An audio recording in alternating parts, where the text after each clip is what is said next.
point que je voulais amener dans cette discussion, c'est, je pense que nos parents peut-être n'ont pas eu cette chance, mais comme tu l'as dit, notre génération, c'est à nous peut-être de rentrer dans cette phase de redéfinir un peu comment, tu sais, comment on voit les choses, relativiser les choses, garder les bons côtés.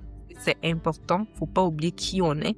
Et c'est pas ce que je suis en train de dire de changer qui tu es, mais de revoir comment on voit un peu les choses, parce que je trouve que ça mène souvent à des épuisements, ça mène souvent à des problèmes de santé mentale, ça mène souvent à beaucoup de problèmes, en fait, qui souvent la cause, en fait, c'est juste comment nous-mêmes on a construit la société et nous, en tant que jeunes, on continue de nourrir ces constructions qui ne cadrent pas forcément peut-être avec, tu sais, comment on vit ou on ressent les choses. Je trouve que l'éducation joue un rôle mais aussi, nous-mêmes en tant que, j'allais dire, enfants de couleur noire, on a souvent cliché, on s'auto-sabote.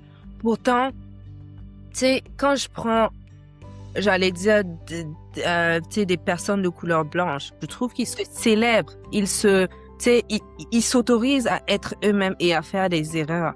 Par exemple, moi, quand j'étais petite, je bégayais. Je pouvais pas dire un mot sans je suis figée comme ça. Tu vois, j'ai bégayé pendant longtemps. Et c'était difficile pour moi. Je ne sais même pas comment j'arrive. Et j'ai remarqué, je le sens qui vient en dedans de moi quand je commence à paniquer et que je commence à avoir peur.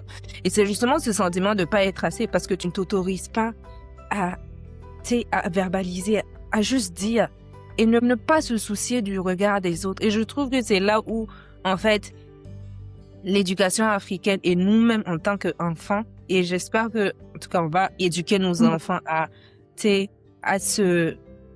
s'auto-acclamer et non pas, se laisser aller chez, lui là, il est bizarre.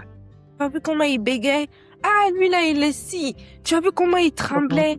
Lui là, il est si, il a pissé sur lui. Pourtant, chacun évolue, chacun fait son chemin. Tout le monde n'a pas la même force interne. Il y en a qui auront plus de facilité à faire quelque chose, il y en a qui n'auront pas. Mais c'est de se dire, s'autoriser et même dans la communauté, s'auto-acclamer. Parce que je trouve qu'il y a beaucoup, on va juste associer des problèmes là où il n'y en a pas.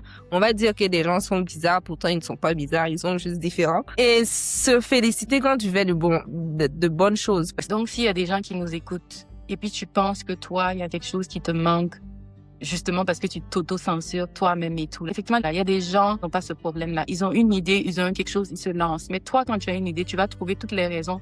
A plus B plus C, pourquoi tu dois pas faire ça? Soit peut-être que oui, tu parles pas bien, ou bien je sais pas. Tu sais, tu vas trouver tout le temps des raisons. Donc oui, la peur,